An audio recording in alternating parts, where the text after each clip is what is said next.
Bueno, vamos a entrar en lo que es el sermón de hoy. Solo quiero dar un breve resumen de lo que estudiamos la semana pasada y eso fue viviendo en exilio. Iniciamos viendo que en Génesis Dios creó el mundo y creó la humanidad para vivir dentro de lo que era el huerto del Edén en amor, armonía y unidad con Dios y su creación, y tomar dominio de esa creación. Dios nos dio el mandato, pero cuando pecó el hombre, Dios lo tuvo que expulsar o exiliar del huerto del Edén.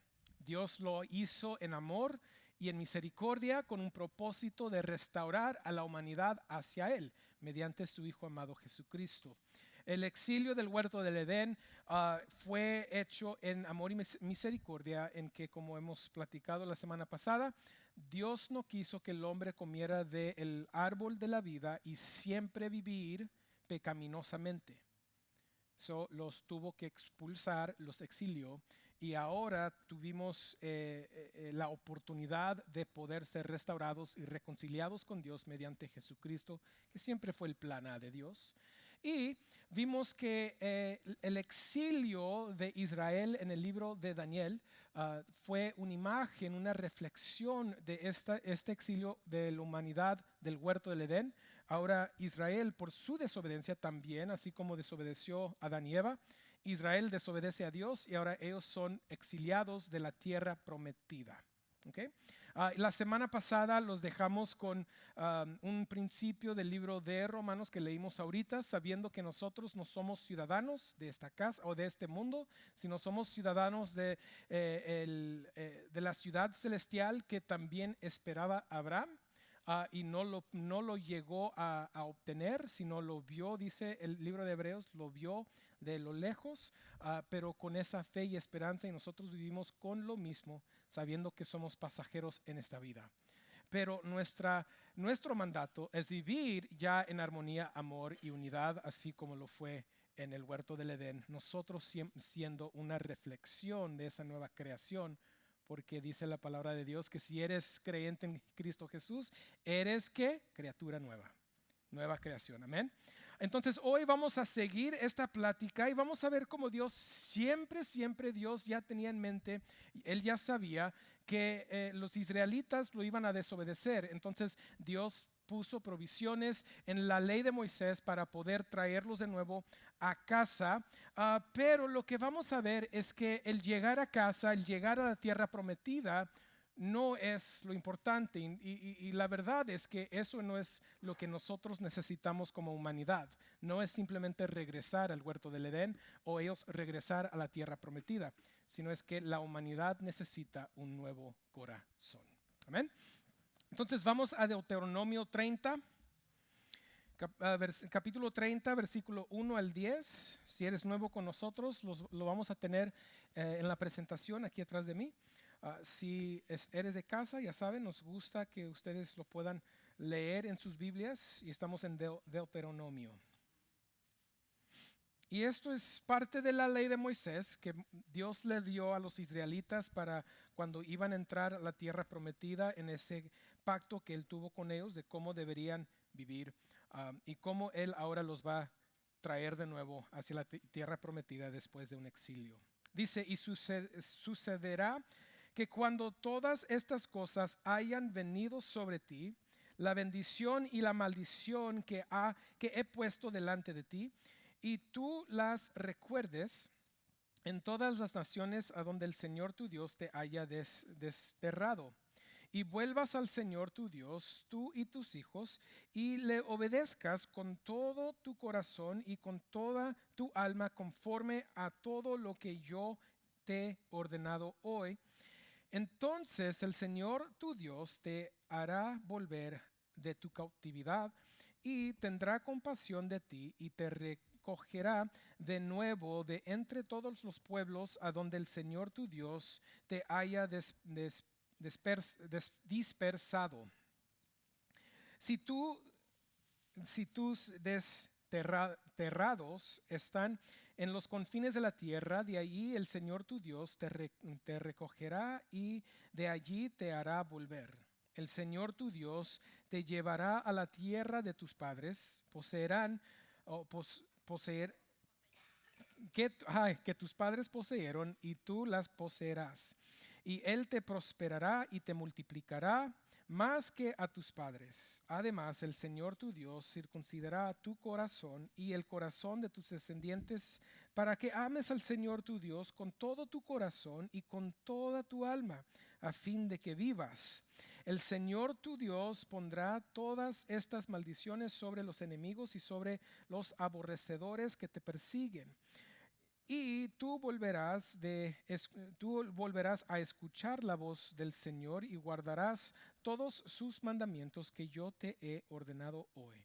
Entonces el Señor tu Dios te hará prosperar abundantemente en toda la obra de tu mano, en el fruto de tu vientre, en el fruto de tu ganado, en el producto de tu tierra, pues el Señor de nuevo se deleitará en ti para bien, tal como se deleitó en tus padres. Si obedeces a la voz del Señor tu Dios, guardando sus mandamientos y sus estatutos que están escritos en este libro de la ley, y si te vuelves al Señor tu Dios con todo tu corazón y con toda tu alma. Amén. So, Dios puso dentro de la ley de Moisés una provisión para que ellos pudieran regresar a la tierra prometida. Eso es decir, que Dios ya tenía como anticipación que ellos lo iban a desobedecer. Él ya sabía esto y él puso la provisión en amor hacia ellos y también para ser fiel a su palabra, fiel a su promesa y su pacto con Abraham, Jacob, Abraham, Isaac y Jacob, con los israelitas en el desierto, con el rey David. Dios iba a ser y fue fiel a su palabra, y dado a eso, él puso provisiones en su palabra en misericordia para traer de nuevo a la gente de Israel. Es importante saber que cuando Dios disciplina a uno o Dios disciplina a su país o a su pueblo, Él lo hace en amor. De hecho, la palabra de Dios nos dice que la misericordia de Dios nos debería llevar hacia el arrepentimiento. Entonces Dios como disciplina tiene el motivo con nosotros como hijos e hijas, así como lo tuvo con Israel. El motivo de regresarlos hacia el corazón de Él era siempre regresarlos hacia Él. Y por eso es que Él puso la provisión. Pero la provisión fue o depende de dos cosas. Uno, obedezcan mi voz y guarden mis mandamientos.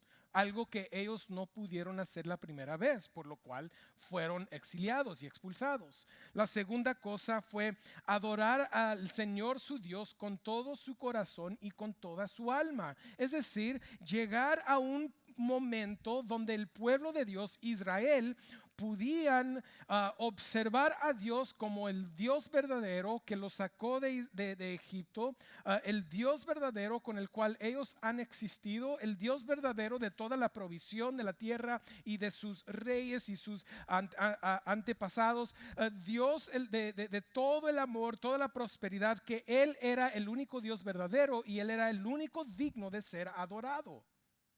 Israel había obtenido las costumbres de otras naciones y ellos empezaron a pecar contra Dios adorando otros dioses. La semana pasada les dije que hasta el punto de dar niños en sacrificio hacia dioses ajenos, algo por lo cual Dios dice: yo tengo esto contra ti, Israel, que tú has derramado sangre inocente. ¿Para qué? Para adorar otros dioses. Pero Dios, en amor y misericordia, nunca tenía plan de deshacerse de esta gente, sino Él tenía el plan de seguir con ellos y atraerlos de nuevo, de llevarlos al arrepentimiento verdadero para poder tener un corazón nuevo y para poder llegar a estar en la tierra prometida. De hecho, eso es de lo que habla Jeremías en el capítulo 29. 10 al 14, muchos conocemos estas escrituras y muchos tenemos esta escritura como un dicho en nuestras casas. Pero dice aquí en Jeremías 29, 10 al 14, dice: pues así dice el Señor: cuando se le hayan cumplido a Babilonia 70 años, yo los visitaré y cumpliré mi buena palabra de hacerlos volver a este lugar. ¿Okay? Dios está diciendo a Jeremías: esta gente va a salir. los voy a expulsar. El exilio viene, ellos van a ir a Babilonia, van a estar ahí por 70 años, pero cuando se cumplan los 70 años yo voy a regresar y voy a visitar mi pueblo. ¿Okay? Y yo voy a cumplir mi palabra. Versículo 11. Porque yo sé los planes que tengo para ustedes, declara el Señor, planes de bienestar, no de calamidad, para darles un futuro y una esperanza. Muchos utilizamos este versículo fuera de contexto. Dios le está diciendo esto a los israelitas que iban a estar en exilio por desobediencia a Él. Y muchos de nosotros decimos, no, es que Dios tiene buenos planes para nosotros, no bienestar o calamidad. Y les digo, ¿están en exilio ustedes por su desobediencia? Y luego versículo 12 dice, ustedes me invocarán y vendrán a rogarme y yo los escucharé. En otras palabras, por causa del exilio van a llegar a arrepentirse y van a pedirme, me van a rogar, me van a invocar de nuevo, se van a acordar de mí. Les dije, en la disciplina de Dios siempre es restaurar el corazón del hombre hacia Él. Versículo 13, me buscarán y me encontrarán cuando me busquen de todo corazón. ¿Okay? No dejaré hallar de ustedes, declara el Señor, y restauraré su bienestar y los reuniré de todas las naciones y de todos los lugares a donde los expulsé, declara el Señor, y los traeré de nuevo al lugar desde donde los envié al destierro. Entonces aquí sigue la promesa de Dios, donde Él llegó con Jeremías y Él le dice, esto va a suceder, pero sepa esto, Jeremías, y escríbelo y enséñalo a Israel, que esto va a ser por 70 años. Pero yo voy a regresar hacia ustedes y los voy a llevar al arrepentimiento. Ustedes se van a recordar que yo soy Dios. Entonces yo los voy a regresar hacia una tierra nueva, hacia la tierra de nuevo. ¿Okay? Entonces el exilio de Israel fue por causa de desobediencia. Fue por causa de no confiar en Dios. Fue por causa de no obedecer a Dios, no observar a Dios como el único Dios verdadero. Y Él los envió a Babilonia. Pero ya estuvo escrito, ellos iban a regresar. Okay, ellos iban a regresar. Ahora, antes de seguir, quiero regresar a este tema de disciplina. Muchos de nosotros tenemos en nuestras casas sistemas de disciplina. Muchos de nosotros fuimos criados en casas de disciplina. Y el punto aún de la disciplina del creyente en casa con sus hijos debería ser el amor, motivado por amor, con el resultado de regresar el corazón del niño hacia Dios mismo. ¿Okay? La disciplina bíblica no es modificación del comportamiento del niño. No es simplemente porque me cayó mal lo que hizo. No, la disciplina en casa es porque tú has desobedecido a mamá y papá y dado a eso has desobedecido a Dios. Entonces se ejerce la disciplina bíblica en la vida del niño con amor, siempre con el motivo de amor. Y si se hace correcto, créanme, nosotros lo hemos visto en nuestra familia, si se hace correcto, el corazón del niño sigue contigo y con Dios. Y eso es lo que existe con Dios mismo. De hecho, el Nuevo Testamento nos dice que Dios, el Padre, disciplina al que ama. Para ser hijo legítimo tienes que recibir disciplina. Israel era el pueblo legítimo de Dios, el pueblo escogido de Dios en el Antiguo Testamento. Entonces, aunque todo el mundo vivía en todo tipo de pecado, Dios estaba encargado del pueblo de Israel. Él tuvo que traer la disciplina sobre Israel. ¿Por qué? Porque de nuevo ellos lo desobedecieron y Él quería regresar el corazón de ellos. Y eso, Él les prometió que eso lo iba a hacer. Así como vemos la disciplina en casa, deberíamos ver la disciplina mayormente con Dios y a los que Él ama. Pero siempre con misericordia. Esdras 1, en capítulo 1, versículo 1 al 3 dice: en el primer año de Ciro, rey de Persia, para que se cumpliera la palabra del Señor, por boca de Jeremías el Señor movió el espíritu de Ciro, rey de Persia, y éste hizo proclamar por todo su reino y también por escrito. Así dice Ciro, rey de Persia: El Señor, el Dios de los cielos, me ha dado todos los reinos de la tierra y Él me ha designado para que le edifique una casa en Jerusalén, que está en Judá o en Judá. El que de entre todos ustedes pertenezca a su pueblo, sea su Dios con él, que suba a Jerusalén, que está en Judá, y edifique la casa del Señor, Dios de Israel. Él es Dios que está en Jerusalén. En este libro de Ezra, lo que se trata el libro de Ezra es esto. Ya los israelitas vivieron en el exilio, ya está llegando el momento final, los 70 años están terminando. Dios empezó a mover en el corazón de un ser humano. Ahora, el rey Ciro de Persia no era creyente, él era incrédulo. Él no adoraba a Dios, él adoraba muchos dioses. Él tenía otros motivos por lo cual lo estaba haciendo, pero la Biblia nos dice que Dios fue el que se movió en el corazón de Ciro para empezar a regresar a los israelitas y reconstruir el templo. ¿Cómo lo hizo? Nos dice la escritura que de leer o de escuchar de Jeremías. ¿Qué escuchó de Jeremías? Pues él escuchó lo que el profeta quizás Isaías había dicho. Isaías en el capítulo 44, versículo 28, y quiero que piensen en esto. Isaías fue escrito 150 años antes del rey Ciro. 150 años antes del rey Ciro, Isaías se le había dado como una profecía, se le dio como profecía que un rey iba a restaurar a Israel y edificar de nuevo el templo. En Isaías, si quieren llegar ahí conmigo, no está en la presentación, utilicemos nuestras Biblias, Isaías 44, 28.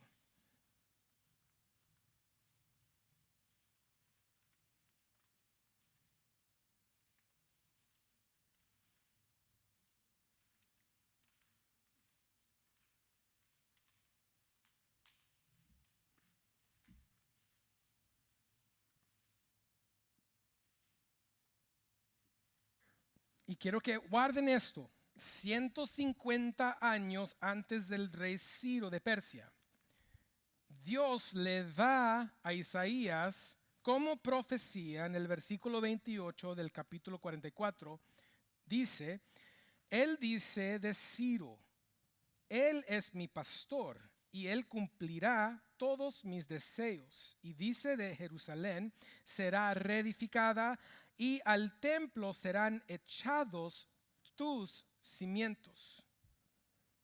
150 años antes de existir o antes de llegar el rey Ciro de Persia, Dios ya le había dicho a Isaías: este rey va a ser el que yo voy a usar, aunque es incrédulo, aunque es una persona que no cree en Dios, yo voy a usarlo a él para hacer mi obra. Aquí es donde nosotros vemos la soberanía de Dios, la providencia de Dios, en que todo lo que Él hace, lo hace para cumplir su voluntad y ser fiel a su palabra. Y Dios no solo usa al creyente, no solo usa al pueblo de Él, sino Él utiliza a todos para hacer su obra. Y aquí el hombre Ciro, el rey Ciro, él llegó a decir que él iba a dejar que ellos regresaran a casa 150 años después. De hecho, Josías, quien es un hombre que escribió históricamente durante los años de Jesús, él es una persona que escribió el libro histórico de los judíos, no los cristianos. Él no era cristiano, pero él dice que al rey Ciro se le leó Isaías 48, 28. Es por eso que él habla y él dice: Dios de los cielos me ha mandado a mí a hacer esta obra. A él se le escribió. Quizás él pensó: wow, hace 150 años el Dios de los israelitas ya pensaba en mí, es decir, que yo soy una persona muy importante. Pero Dios simplemente estaba usando otro rey para hacer su obra. Y nos dice que esto sucedió 70 años después de ellos estar en exilio. Ahora, vamos a hacer la pregunta.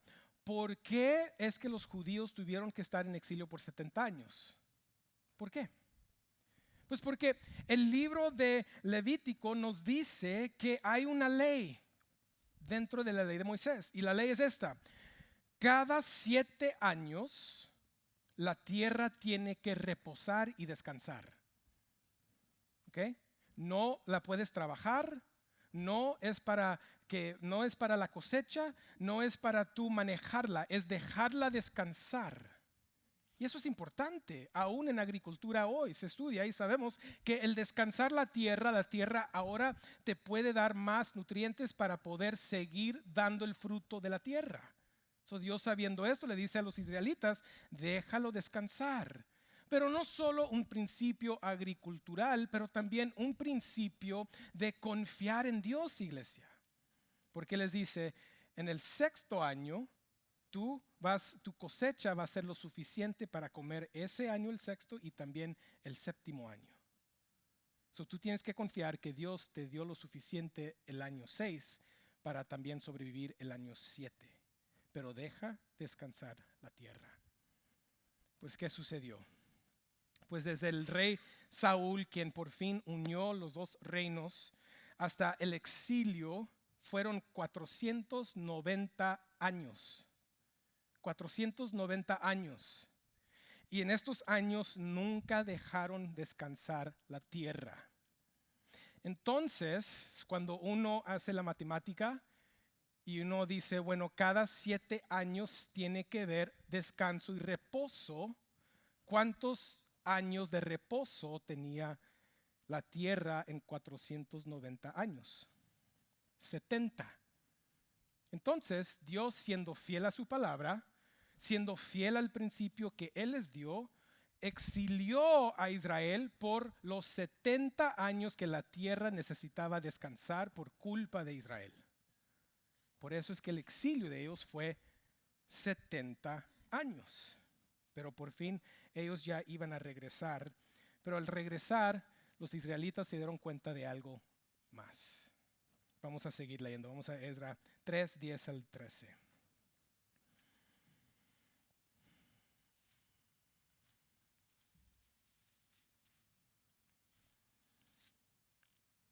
Dice, cuando los albañiles terminaron de echar los cimientos del templo del Señor, se presentaron los sacerdotes y sus vestiduras con trompetas, y los levitas, hijos de Asaf, con címbalos para alabar al Señor conforme a las instrucciones del rey David de Israel. ¿Okay? Les digo, la profecía en Isaías, Ciro va a regresar a Jerusalén, va a reedificar Jerusalén, y él va a tirar los cimientos, la fundación, lo necesario para empezar a edificar el nuevo templo. Y aquí, ¿qué nos está diciendo en Esdras que sucedió? Los cimientos fueron tirados, y por causa de esto hubo celebración. El versículo 11 dice, y cantaban, alabando y dando gracias al Señor. Y muchos de nosotros hemos cantado esto, o lo hemos compartido con otros, o lo hemos dicho en nuestros días. El Señor es bueno, porque para siempre su misericordia sobre Israel. Y todo el pueblo aclamaba a gran voz, alabando al Señor, porque se habían echado los cimientos de la casa del Señor. Celebración. Pero fíjense en el versículo 12. Pero muchos sacerdotes y levitas y jefes de casa paternas, que ya eran ancianos y que habían visto el primer templo, cuando se echaban los cimientos de este templo delante de sus ojos, lloraban en alta voz, mientras muchos daban gritos de alegría. Así que el pueblo no podría distinguir entre el clamor de los gritos de alegría y el clamor del llanto del pueblo, porque el pueblo gritaba en voz alta y se oía el clamor desde lejos. ¿Qué pasó? Bueno, la generación nueva no conocía el templo de Salomón. Para ellos regresar a Jerusalén y ver los cimientos tan grandes o pequeños que eran del nuevo templo, ellos celebraban y alababan a Dios. Pero había un problema. aquellos que habían probado, habían visto, habían experimentado y habían estado en Jerusalén cuando el templo de Salomón estaba en toda su gloria, ellos vieron los cimientos que fueron tirados y ellos lloraban porque ese nuevo templo no se comparaba nada a lo que Salomón había construido. Sí, para ellos el regresar a su tierra prometida era lo máximo. El problema es que las circunstancias para ellos cambiaron, pero no cambiaron como ellos pensaban. De hecho, los israelitas de ese momento en adelante siempre estuvieron bajo otro gobierno, otro rey, otro país. Nunca se vio de nuevo un rey de David o un hijo de David sobre el trono de David, hasta llegar Jesucristo, y vemos nosotros que aún en ese tiempo están bajo de Roma. Ellos nunca llegaron a la gloria que ellos anteriormente tenían, y aún así, regresando a casa, ellos tuvieron problemas no solo con el circunstancia, pero su corazón también. El Nuevo Testamento, iglesia, cierra en Malaquías, que Malaquías le está llamando la atención a los israelitas por haber seguido en su pecado contra Dios. Y luego tenemos el momento de silencio en la Biblia hasta llegar Jesucristo. Entonces, ellos no necesitaban un cambio de circunstancias, lo que necesitaban era un cambio de corazón. Regresando a Deuteronomio 36, dice: además el Señor tu Dios circuncidará tu corazón y el corazón de tus descendientes, para que ames al Señor tu Dios con todo tu corazón y con toda tu alma, a fin de que vivas. Eso no sucedió con ellos. No sucedió con ellos. Pero ahí les va la esperanza. Filipenses 3:3. Pablo le dice a la iglesia en Filipo, dice: porque nosotros somos la verdadera circuncisión, que adoramos en espíritu de Dios y nos gloriamos en Cristo Jesús, no poniendo la confianza en la carne. Iglesia, lo que ellos necesitaban era un cambio de corazón. Y ahí les va a ustedes y a nosotros. Lo que nosotros seguimos necesitando es un nuevo corazón y transformación de pensar. Muchos de nosotros existimos en un mundo, todos existimos en un mundo caído, pero para todos nosotros circunstancias pueden ser diferentes. Circunstancias puede ser de pobreza, de enfermedad, puede ser de riquezas, puede ser de éxito en diferentes áreas de la vida. Pero todos vamos a tener algo en común. Todos, aunque rico o pobre, vamos a sufrir. Y todos, aunque rico o pobre, vamos a morir. Y todos, aunque rico o pobre, vamos a ser enterrados y regresar a polvo. Todos. Todos. Lo que necesitamos nosotros es así como los israelitas: vivir en la circuncisión de nuestros corazones. La Biblia dice que Dios prometió a darles a ellos en un día un corazón nuevo, un corazón de carne, no de piedra, un corazón donde sus mandamientos están escritos sobre el corazón de nosotros. Eso es lo que describe al creyente, eso es lo que describe al que ha llegado a fe en Cristo Jesús. Pero el problema es que el cristianismo hoy, tanto en Latinoamérica,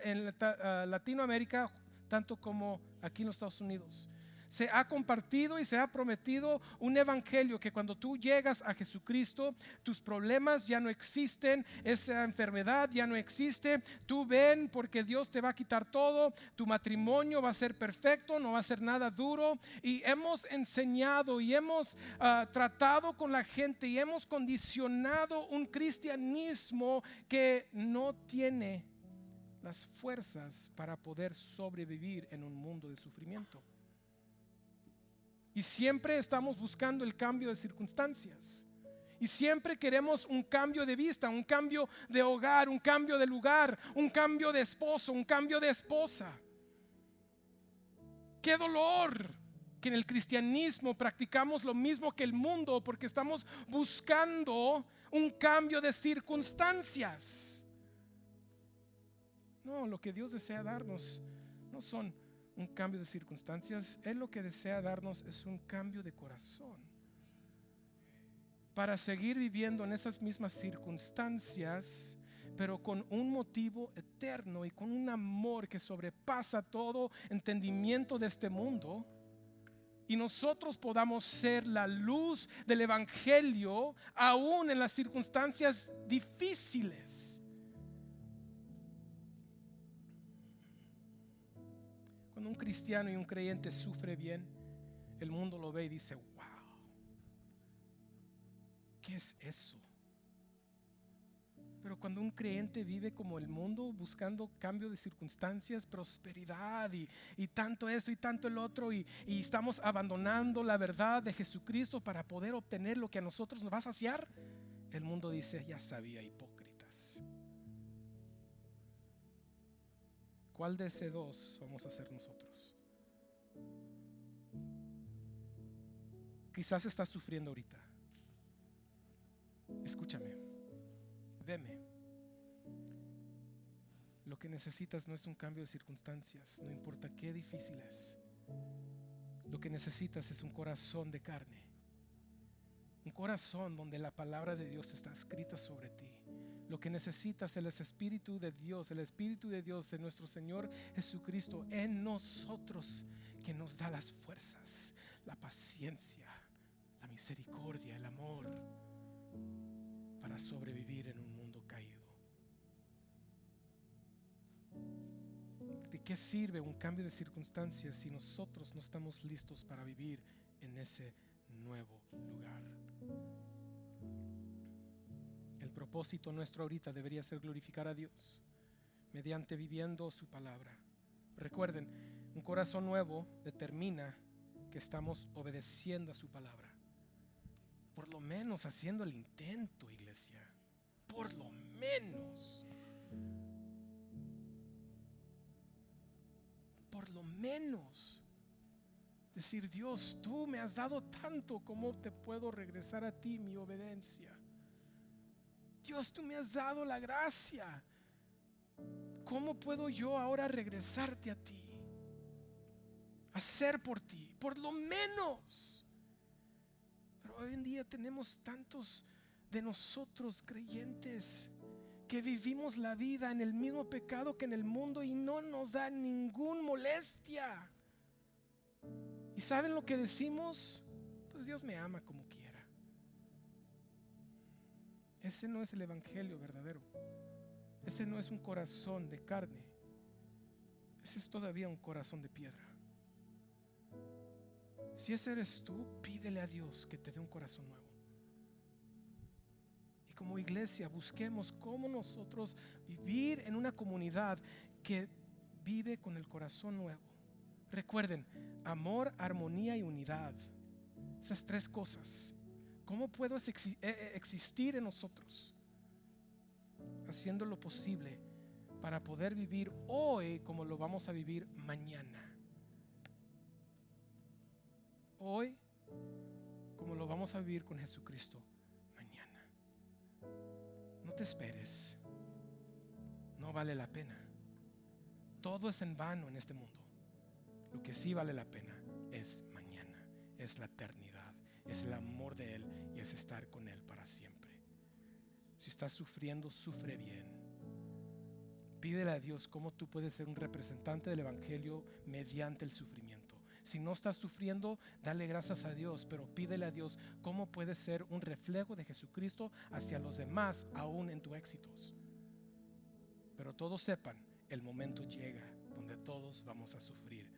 ¿Cómo vamos a reaccionar?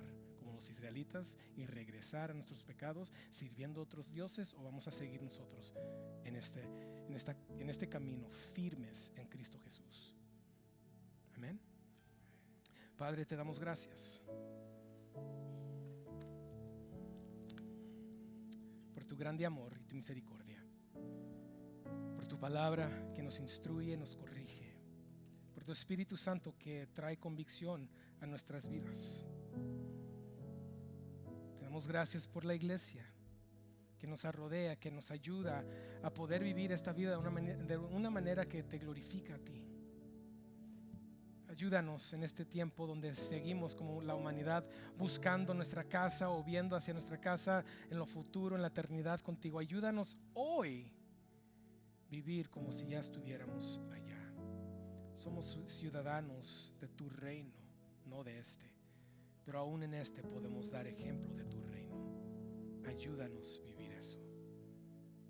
Padre, pido que en nuestros corazones pueda haber convicción por pecado, que pueda haber remordimiento por nuestros pecados.